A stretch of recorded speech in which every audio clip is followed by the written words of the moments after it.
Hey everyone, welcome back. As always, I'm Kyle with Andrew Hilton, and very obviously not as always, welcome to my dining room. Our big windstorm today knocked out the power and internet to the store for most of the day, and we made the executive decision a couple hours before air that we were going to film here just so we didn't get cut off halfway through.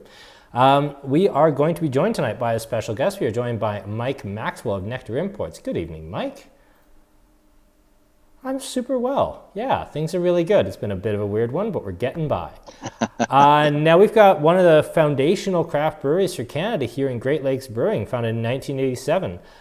Let's everybody get a little bit of Canuck Pale Ale in our glasses, and we'll let Mike tell us a little bit about Great Lakes Brewing, the history of, and how they ended up in Alberta.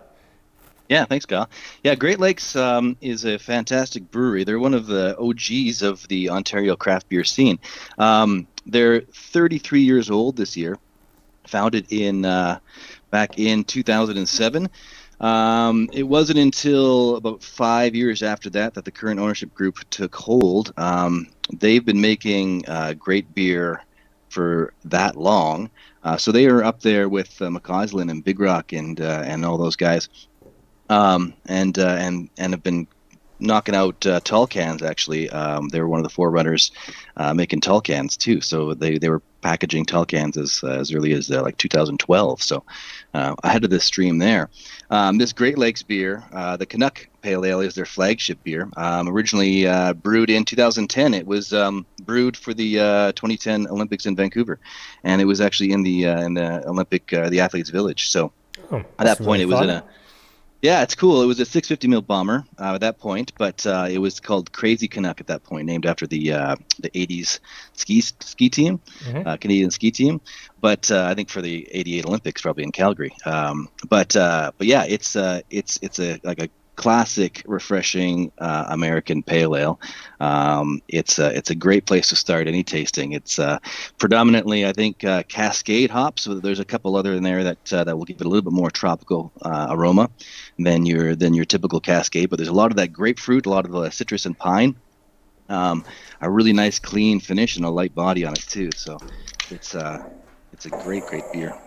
I see Craig's already in good spirits, calling it not bad for a Toronto beer. Thank you, Craig, and your Western alienation. Now, I'll be honest, I'd always heard about Great Lakes, and it's actually a brewery that's come up a few times in the 36 previous beer tastings we've done, as people kept mentioning, oh, well, you know, I used to know Great Lakes, or I apprenticed at Great Lakes, or it was something that they'd always known, or it kept being said back to me, but really being founded in 1987, it seems like perhaps compared, and I don't want to be too unkind here, but let's say compared to Big Rock or McCausland or Unibrew, with things like a Citraddiction XPA and a Session Stout, they seem to have perhaps kept pace with local or with global beer trends, perhaps better than some of their contemporaries from that era. How do you think they've really done that versus some breweries that perhaps have been left a touch behind? I think it comes down to in 2012 and early back into 2010, they started a project called Tank X, where they bought a pilot system and allowed their brewers to pretty much make anything they wanted. And then if it got great acclaim, if it was really, really tasty, then they would scale it up to the main system. So they were really, really early adopters of like using a pilot system versus just trying everything, for mass production. So I think they really were in touch with brewing at small scale for local, and out of the front doors of the brewery. They were also doing that really early too. Actually, as early as I think as soon as they opened the doors, they had a retail outlet out there too. So they were selling to the community right away. Well, that's something I wanted to touch on, because now, granted, I've never been to Ontario in terms of like going to the beer store or anything, but in Ontario, beer sales are handled by the beer store, which is owned by Molson Labatt. If you're an independent brewery in Ontario, I would think that, especially a few years ago, literally your only option would be selling out your front door out of the trunk of your car, because you're literally dealing with a monopoly that owns all of the beer stores that don't want your product in their stores, or perhaps it might even be banned from their stores. How did Great Lakes kind of get around that? Were they really draft focused early on, or were they just pushing that like out the front door business model for selling their retail products, or a little of both?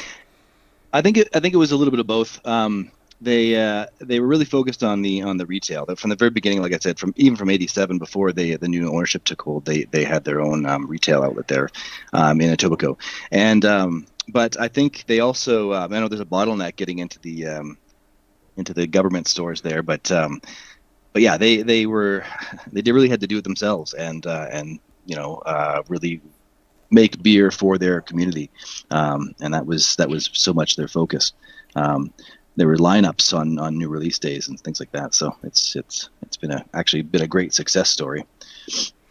And we're kind of seeing these guys really only because of the pandemic now, aren't we? This is not something that had really been available to us pre-COVID. No. Although Alberta and the West is a great market for Ontario beer. There's several breweries from Ontario out here. We could name them all. Even really, really small ones come out to Alberta because it's easier to actually get your products on shelves here than it is to get it into the government stores. So in a lot of cases, but yeah. So in this case, we had signed. We've got a relationship going back years with Great Lakes, and they had committed to coming to Alberta, but it wasn't until March when all their draft sales sort of dried up during the lockdown that put a bit of a hop in their step to look at other revenue streams, and that's when we first started shipping beer this way. So, and then the rest is pretty much history. Like I said, it's only since March that we got the first shipment in, and we've been bringing in a steady stream of new stuff ever since. Nice. Craig does want to point out that the Leafs are losing tonight, but unfortunately Mike is actually in Calgary this evening. He is he's not based in Ontario. Yeah. I'll be glued to the TV tomorrow night when the Flames kick it off. So. Nice. I'm going to be jumping downstairs as soon as this is over to turn on the TV after this too. So we had a really interesting question just a little bit above here. Yeah, Eric asked, have the recipes we're enjoying tonight changed at all with all the ownership changes and evolutions, or is really everything we're tasting here kind of the current ownership group and forward? The second one, it's the current ownership group. I think in the first 4 years before the new and current ownership took hold, they only made two beers. One was called Unicorn Pale Ale, and the other one was it's Great Lakes Lager or something like that. It was made with exclusively with extract, malt extract. They weren't all grain brewing even at that point. So although the brews were well received, it was a different era. So the Canuck recipe, I think, has gone on through a few tweaks since 2010, as it probably should, as to keep up with trends. It's although it's a classic American IPA or pale ale, so you don't really need to tweak it too much. A little Cascade hop on there is timeless. Oh, we're all Sierra Nevada pale ale fans in this house. Exactly, and if you're not, right? Get exactly. Out. Yeah. Yeah, so I think what we're dealing with here is very close to the original recipe. They might have a tweak of a hop or two down the road since 2010. I'm sure there is. It's been 10 years since they made the recipe. So, although there are breweries that are still knocking out the classics right now, right? So, but like Citraddiction is a pretty new beer. That's the first time they made it was this year. Shinny Pants is relatively new too. So these are all spawns of their Tank 10, or which was where Tank X. They have Tank 7 and Tank 10, which are sort of like their smaller batch, more innovative, more experimental beers.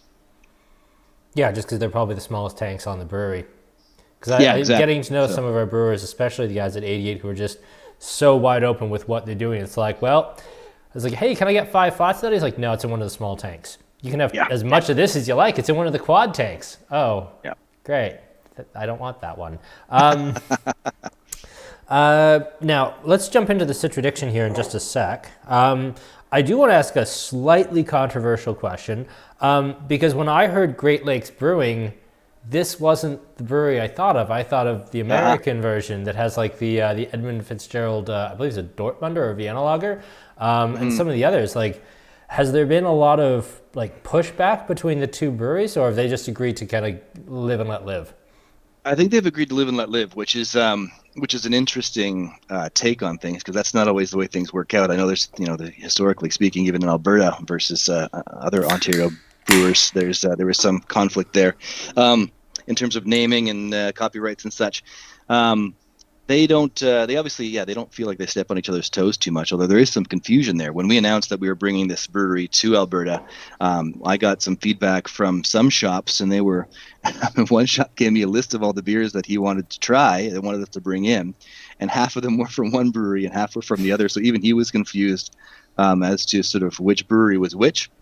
But the one down south, the Great Lakes Brewery down south, does some amazing barrel aged stuff, right? And they've got some sort of award-winning beers that we'd love to bring in, but yeah, I don't think they're really on the horizon, to be totally honest. No, they're kind of like a Michigan, Chicago sort of thing. Yeah. I only got to try them because I actually went to Michigan a few years ago, and that's where I had them, and I got to try them actually. They had a Take Over the Taps event, luckily enough, while I was there, and I got to try probably 12 or 15 different things just on sampler trays. So that was by far the Great Lakes Brewing that I was more familiar with, and when Devin first turned to me and said, hey, Great Lakes Brewing is going to do this thing, I was like, oh, and then it had that moment of, wait, which one here? But no, I'm really excited to have these because I've heard actually more than anything about the Octopus Wants to Fight. I've had this recommended to me by a couple of other IPA nerds that I know as something I absolutely have to get into. So, Great Lakes Citraddiction, first brewed this year. Probably the first brew of this was just about your first shipment into Alberta in March, wouldn't it have been? I think it might have been. I have to check my notes on that, but yeah, it was pretty early in the game. This is one of the first seasonals that we brought in. Citraddiction, obviously, it's very Citra focused. And how a lot of the yeah, exactly right. I think it's if not exclusively Citra, then pretty close. The guys, the brewers at Great Lakes they love Citra. They're super in love with it. They have another IPA called Karma Citra, which was amazing. We brought that in over the summer. But they just love Citra. I love Citra. Citra's a fantastically diverse and pragmatic hop. It blends well with other hops. It really shines on its own. And this is a great example of a beer that it's a Northeast or New England extra pale ale, which means it's a little bit lower ABV. This guy comes in at 4.3, I believe. 4.4.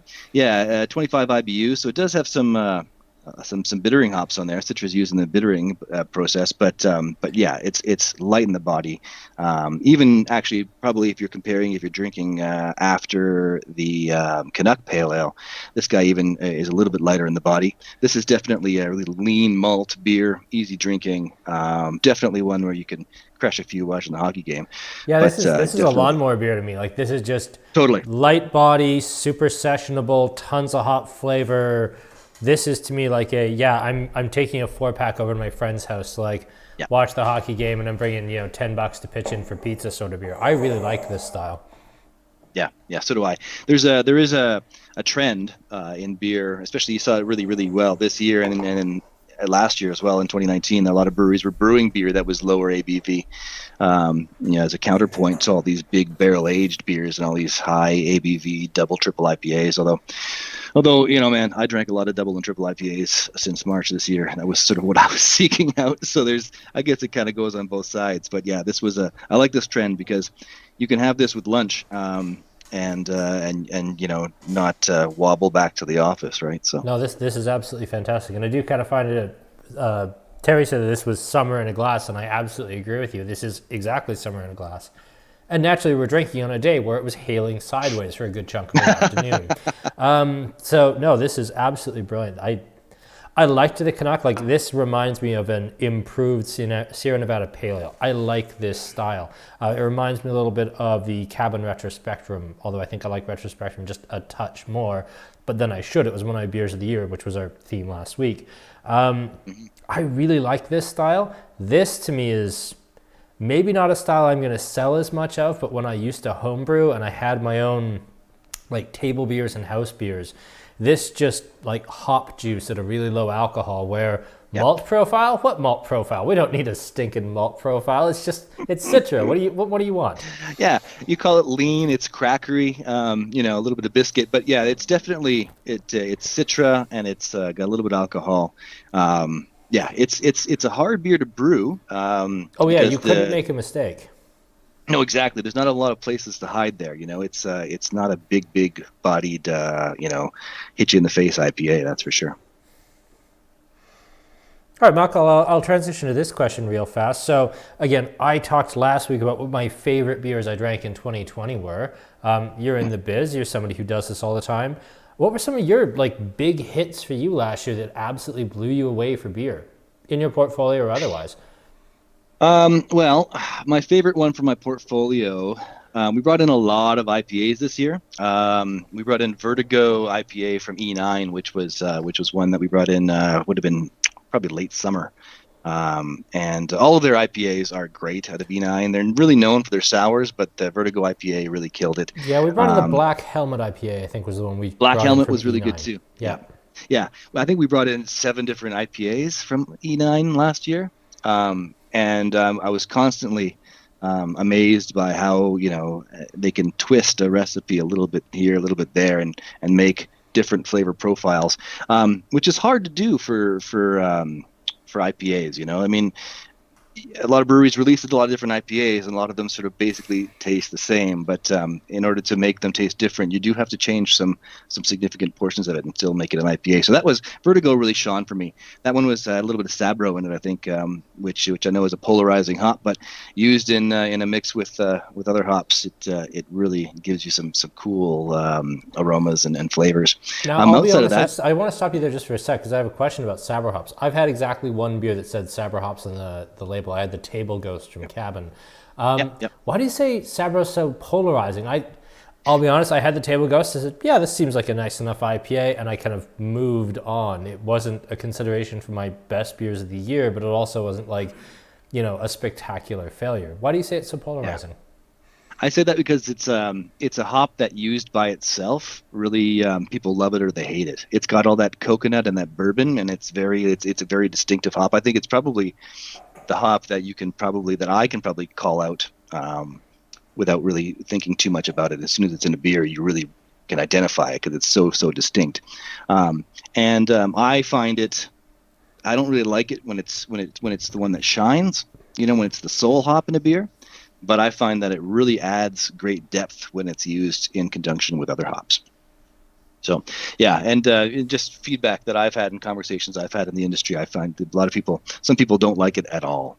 And I know that Cabin used it speaking of like Cabin beers, they used it in a brown ale or a porter, I think, early on. Oh yeah, the weird dry hopped coconut doesn't contain coconut brown ale. Exactly, right. And so they used Sabro. What the heck was that called? I forget. It was like a brown. Oh man, I forget what it was called. Yeah, I do too. Really silly beers, but it was that the coconut in it that was all Sabro, right? And so you get like this nice sort of bourbon note. And I remember talking to Hayden about that one, and the way he described it, I said, "Oh yeah, you could be into that, right? Because you get this bourbon, you get this coconut, you get the dark malt. You think it's really going to work, but it was a little bit of a sort of out of left field experiment, and there's a reason they probably haven't revisited it. Although Cabin clearly likes Sabro hops because they got a really good deal on a whole bushel of them because they've used them in several different beers. But yeah, in my opinion, Sabro is a hop that plays well with others, but it probably shouldn't be the sole hop in a beer. But that's just my opinion. Cool. Now, this Citraddiction has been huge for me. I'll let you finish up your thought about your beer of the year that wasn't from your portfolio. What did you have this year that just blew you away? Oh, okay. Like I said, I drank a lot of double IPAs this year. I think Twin Sails Orange Slices is probably one of my top beers of all time. Yep. In terms of double IPAs. And that one came back to the market again this year. When it came back, I bought, probably 8 cans of it just because it goes fast and I like to have it around. Hey, you're preaching to the choir. I drove to North Dakota for a flat of hop slam once. Yeah, it was there a you go. terrible Yeah, exactly. decision as a human being, but as a beer lover, it was the best decision I've ever made. Yeah, you got to stock up. Yeah, it's amazing. It's hard to really pin down like the best ones. Although to be honest, like Blind Man, the shirt that I'm wearing, we bring Blind Man to BC, and I was there in September, and they Hans brought out some old cans of their Four Roses barrel aged Icarus, and I cracked one of those over the holidays, and that was always an absolute pleasure. Their barrel aged stuff is super great. So, and that's a great winter beer. And you get anything barrel aged on bourbon barrels with a quality beer like that, that's always gonna hit the lips well. Aaron, is it Scotty who always complains that I'm going through the beers too fast? Let's go with that. Let's go with Scotty. Sure, let's blame that guy. But I hope you're happy. We're going to take a lot of time tonight because you actually brought up another question I really wanted to ask is, you're someone who brings Great Lakes into Alberta, but I've never seen the other side of it. And we've got so many amazing breweries in Blind Man and Cabin and Establishment and 88 and Annex and Snake Lake and on and on and on and on and on. How do those sell outside of Alberta? How do you go to a store in Metro Vancouver and say, hey, have you heard of Blind Man? How's that process? It's all relationships. My partner in BC, Jake Clark, she has fantastic relationships all through the lower mainland and on the island where she's based. But we don't bring in a ton of Blind Man beer. We bring in probably a pallet or two 3 times a year, and then we mix that up with between maybe 4 or 5 different kinds of beer, and we basically just place it in the top shops. And they buy it based on Blind Man's reputation and what they've had in the past, but also based on sort of Jake's reputation and sort of and they trust her taste level. They're the only Alberta brewery that we bring to BC, although we would love to bring other breweries. I know that like in Vancouver, Farmhouse Fest at the UBC every year is a fantastic festival, and we've got Establishment and making some fantastic farmhouse style beers. We'd love to bring them out when we can gather for beer festivals again. But yeah, we know that there's some serious headwinds getting Alberta beer. There's the perception of Alberta as a beer wasteland, which is we'd like to combat that, but there's definitely headwinds. So when we bring stuff to BC, the brewery has to be ready from Alberta because it's a pretty young industry here, and then also they have to make quality stuff, and then it's just putting it in the right places, putting it in the hands of the tastemakers, getting the liquid to the lips of the right people. So yeah, I think that's really interesting because we're very early days with the craft beer. If you want to call it the second boom, I mean the first boom was got a lot of breweries, and the quality was, well, you probably had Coulee Brew, but we now we're kind of at the second boom. If we now have almost a surplus of really great breweries. And now there are actually things that people from out of province might want to buy, and this is really new ground. And I'm very interested because I've never seen this side. What's it like taking those Alberta breweries to market? So that's something very, very interesting. Mm-hmm. And yes, everyone, Craig is in fact on fire tonight. But I think you're missing the big winner of tonight. The big winner of tonight is me getting to sit down for this damn thing rather than stand for an hour and a half. So the real winner here is me and my dining room corner here where I can do the beer tasting. Toilet, aren't you? You laugh, but I might need a pee break. So then you'll be boned, won't you, Aaron? You'll be hosting again. Fake a pee break just to make that bastard host. Okay, so let's jump on to Octopus Wants to Fight IPA. The beer that I was told by 2 separate people was the one that I was absolutely going to love. So let's see how this goes. If you're a hophead, you're gonna love this beer. It's Octopus Wants to Fight to this day is still probably in my top 5 of all time IPAs. First brewed in 2018 as a part of their pilot system, a pilot program. The joke was that they were going to brew a beer to 88 IBUs with 8 different kinds of hops and stuff like that. So they hit 88 IBUs, although it's hard to tell when you drink it. The IBUs sit really, really softly on the palate. But they didn't use 8 different hops. Style, not 90 IBUs then, no. No, yeah, exactly. Yeah. It's not gonna taste like earwax at the end of the day, I guess, right? But it's got the one thing that I love about this beer is it's got this fantastic color and this sort of this great orangey sort of almost like a juicy fruit. The head sticks around like crazy. That's because there's some flaked oats and stuff in there, and a little bit of flaked wheat as well. Yeah, it's just a really really satisfying beer. So, like the first two beers we drank tonight were lighter in the body and sort of like meant to be consumed a little bit more in quantity. This one I would say is definitely a quality consumption beer. It's a higher ABV. It's at about 6.2, which is sort of a big grown-up IPA, and it's sort of a hybrid beer. I wouldn't call this a New England IPA, even though it does have a bit of a haze to it, right? But it's not strictly a New England IPA. It's more of a there's a type of IPA that's being made right now that's not a haze bomb, not a hazy boy. I think the popular name these days is the no coast IPA, which is a term I actually quite exactly like. Right. Yeah. It's sort of a hybrid. It's not a traditional American IPA. It's got some haze to it to give it some of that juicy body that everyone loves from the hazy boys. But it's also got like a solid malt backbone, and that's sort of really supporting those 88 IBUs. There's some hops in that boil, and it's giving you some bitterness at the back of the palate. After drinking so many hazy IPAs, I often find myself searching for beers with IBUs with a higher perceived bitterness. You and me both. I've been pushing the West Coast comeback for quite some time. In fact, we're going to talk about that in about 5 minutes here, about what our tasting theme for next week is. So that's going to be a lot of fun. Nice.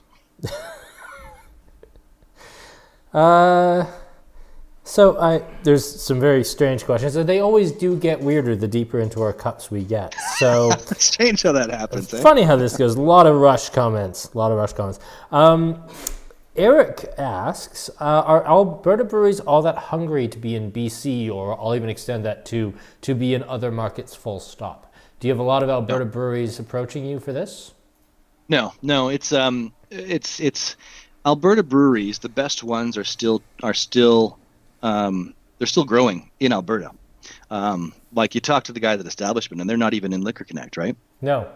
Like you guys, I know they probably have to make a special trip to drop stuff off in Lethbridge. No, I go to them actually. They won't even make a special trip. I go to them. That's why we have Establishment. Is I drive to Calgary every 7 to 10 days. Yeah, that's a worthwhile drive. Sure, but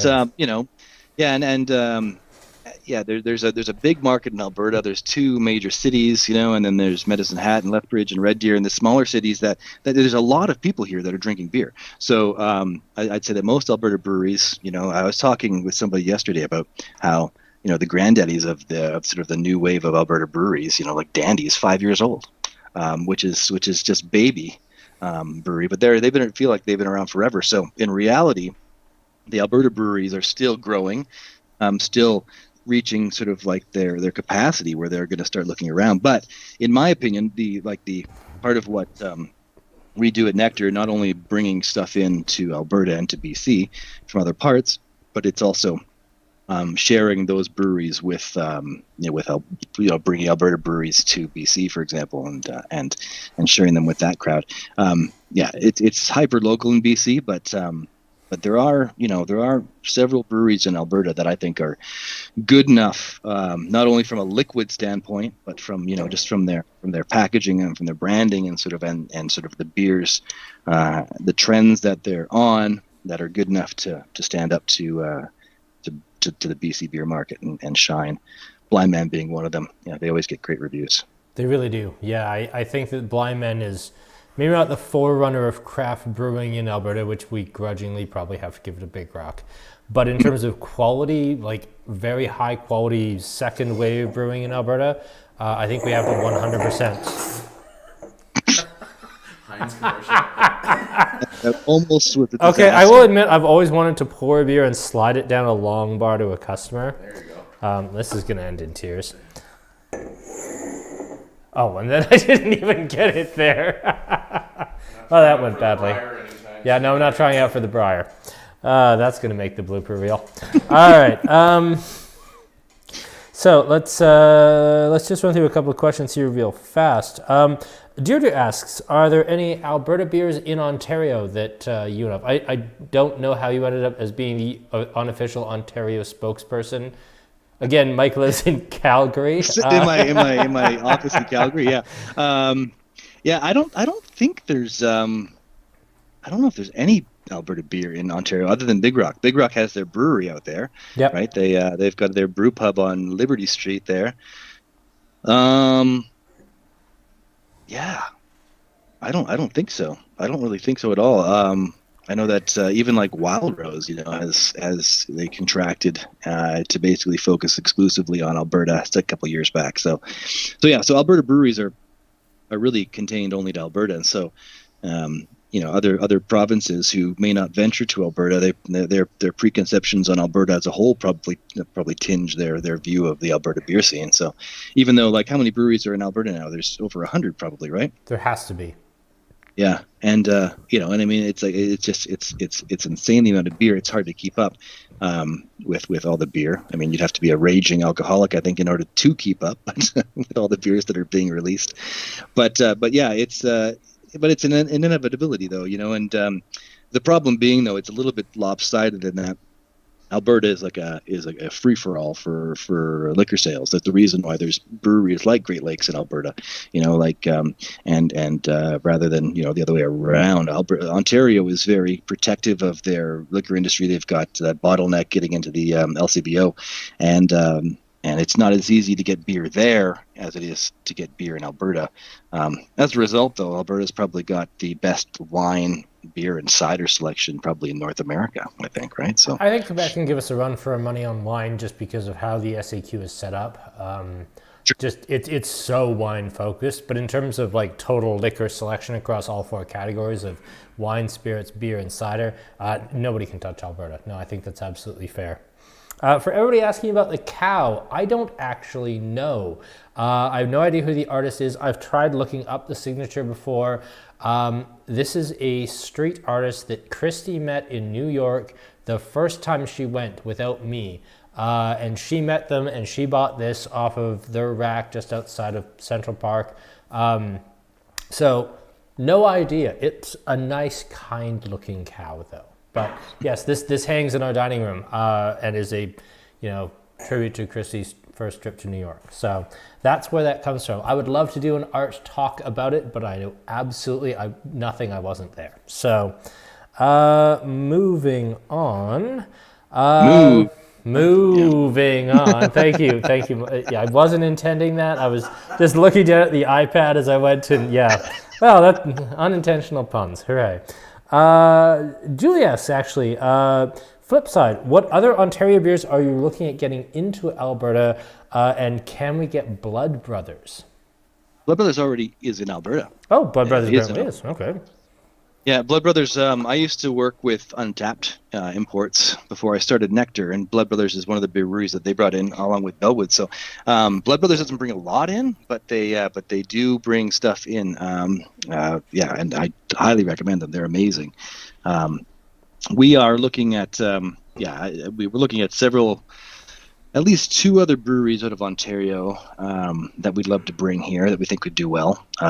But the key thing with the import business is that, there are so many good breweries in Alberta, and a lot of people like to support the local breweries, as they should.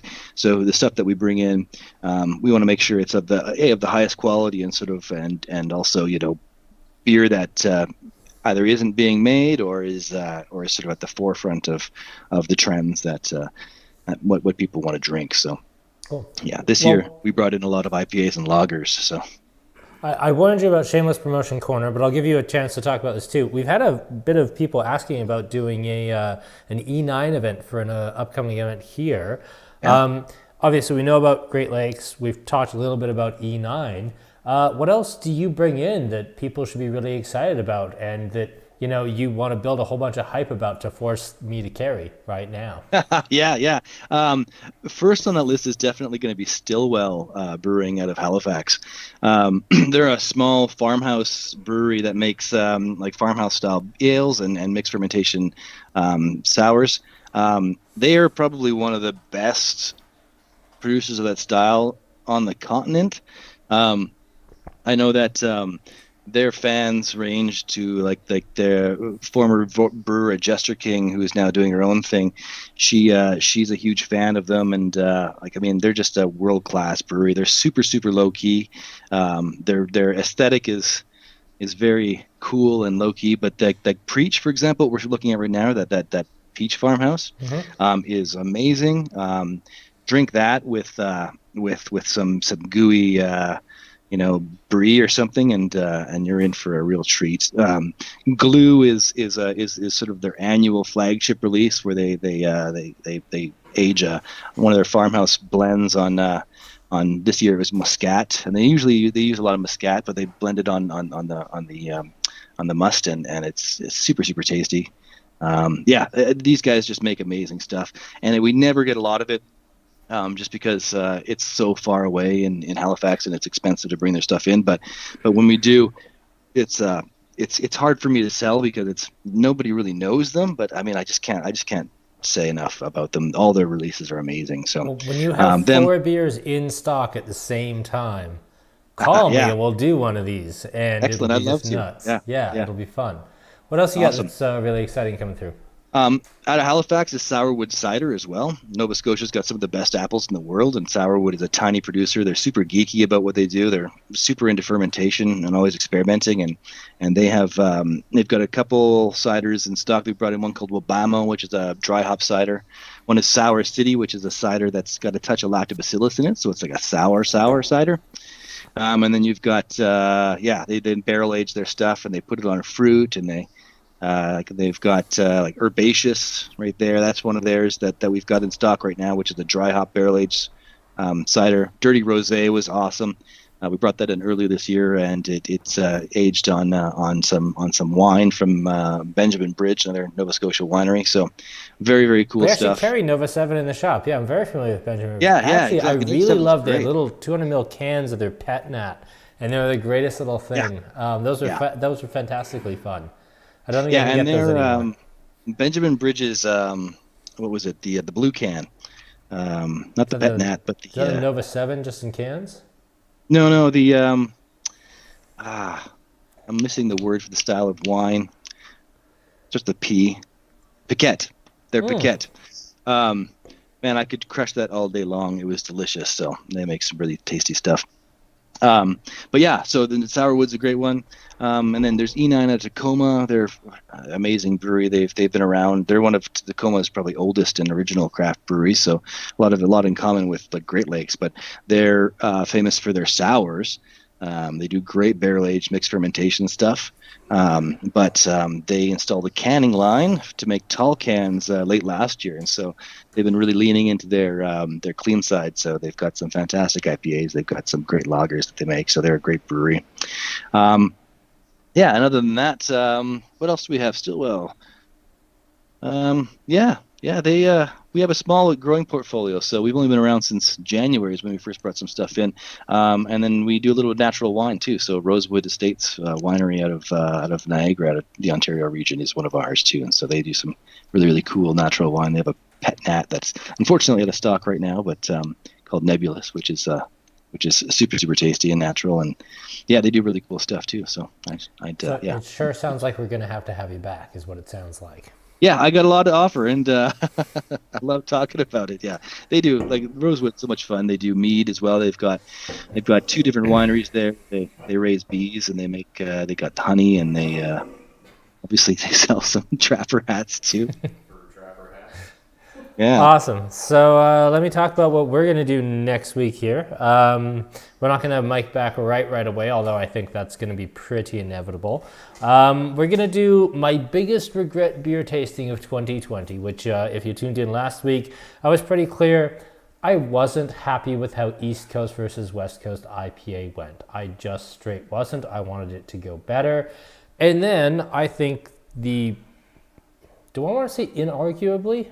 I kind of do, I think inarguably the best West Coast IPA producer that we get in Alberta, they're now in tall cans, not just 650 ml bombers. This is Breakside in Portland, Oregon. Like super pale, super hoppy, ultra classic West Coast in that Lagunitas Russian River style. Very pretty. West Coast done absolutely right. And the cans are wicked fresh. We're coming out of the US. Like this was, it was kind of like the 11th of December. So these are crazy fresh. And that's our West Coast. For East Coast, we are naturally going to the East Coast of the Bow River in Calgary. And we are going to do Establishment's Afternoon Delight, which is an absolutely fantastic, like super hazy pale ale. And then we are going to do the big recommendation from Scotty Fabro, the Best of Kin Big Hat. I do love the packaging on this, mind. Super hazy New England IPA, should be really, really fun. It's our West Coast versus East Coast redux because we screwed it up the first time a little bit. We're going to take a second stab at this particular thing, and it will be a lot of fun. So that is coming up on Wednesday night. On Friday night, as promised and suggested by, I can't remember if it was Eric or Craig or who it was. It was one of our regulars requested the epic craters in the landscape, all of our failures 2020, the wines that we brought in a whole lot of. We loved the idea. We thought these were going to be like the legendary wines of the year, and then literally no one cared except us. Carrying the flag for the entire region, the A.A. Badenhorst Chenin Blanc. Really, this whole tasting could be South African. It really and truly could be. We bought in hard on South Africa. We love the quality. I think our third one of these online wine tastings we ever did was just on South Africa because we thought it was so damn good. And we pushed it really hard to absolutely no results. So we're going to do this to talk about that. Next up, the Jura. Talk about a thing that took off in Calgary but didn't really translate down to Lethbridge so much. Jura is, I don't think really debatably, the most interesting thing going on in France right now. It's stunning. Sauvignon is the most interesting grape in France. I bought in pretty heavy on this. We're literally letting this go as part of this tasting kit about $1.50 below cost because I want everybody to have this. This is a $85 wine tasting with a $40 white wine as one of the 4 options. So just get in on this. This is actually the limiting factor. I only have 20 bottles of this, so we have 19 tasting kits to sell. This is a St. Magdalener from Northern Italy. I really liked it as kind of like we were selling a lot of high-end like Gamay and Highland Beaujolais, and I kind of thought, hey, this really cool, interesting Northern Italian wine that kind of comes off like a Beaujolais, is supernatural, interesting. This should be a big seller. No. People bought the white, but no one bought the red. And finally, deeply saddest of all, Rosa di Montepulciano. This is borderline my favorite red wine under $30 in the store. I actually tried to put this up for last week's tasting for like the top 10 wines of the store, and Devin told me I actually had to sell some to put it up for our best selling wines in the store. He's not wrong, he's just a dick about it. But yeah, this is a wine I deeply, deeply love. It is Sangiovese Merlot. It is from the hillside of Montepulciano, just not the famous part because it's Vino Nobile. My God, like what a Chianti style wine, like what a classic Tuscan red wine, just didn't work. Sometimes it just doesn't work, and that's our theme.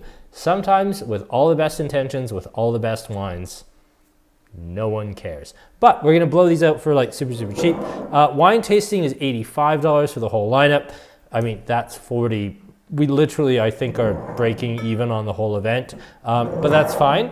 No one's going to buy these wines anyway. So it's going to be a lot of fun doing it. Mike, thank you for putting up with us there. Yes, Kevin, this is the 22nd. Deanne, yes, I'll hold one for you. Craig, yes, we can hold one for you. Yeah, I will run through these just in a minute. Why don't we get us onto the Shinny Pants, because we were at quarter 2. All right, yeah, Shinny Pants. This is maybe not the most intense beer in terms of like if you do a foursome, you want to end on the most intense one, but it is the darkest one of the 4. The only one that doesn't feature hops. This is a session stout, so yeah, it's at 4.3% alcohol, 8 IBUs, so a bare minimum of hops in this guy. It's all chocolate and coffee, and sort of basically this is a a curling beer. This is a Shinny beer. This is a skating beer for sure.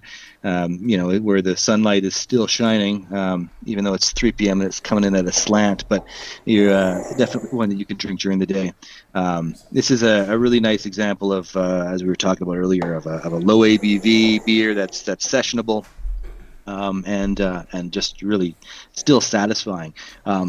When I approach these kinds of beers, I'm always a little hesitant when there's a low ABV, because sometimes they can come off as a little bit watery, and maybe not as satisfying as something that gets north of 4 or 5% alcohol. But it can also be I a think little they did a great job. cardboardy, especially with these darker beers, but I'm not getting that here. Yeah, no, I was happy with the coffee comes through. There's like this a chocolatey note, dark chocolate, a little bit of that espresso, but it's not too roasty. There's none of that acrid burntness that you get with a big stout. But yeah, it does exactly what it sort of sets out to do. Just a fun little beer. Yeah, interestingly enough, like I wanted to bring this in. I brought this in. I think it landed in early December. And I thought it would sell really, really well as a dark beers and stuff like that. But it's been a little bit of a slower one. It's sold out now, but compared to hoppy beers, every dark beer is going to move probably half as fast. So, yeah. It's kind of funny Great because Lakes. session stout globally is a bit of a thing right now. Like, it's having a minute. Yeah. And Yeah, it really is. Like Bent Stick 4:30 p.m., which I really like. We have it on the growler station right now. Great session stout.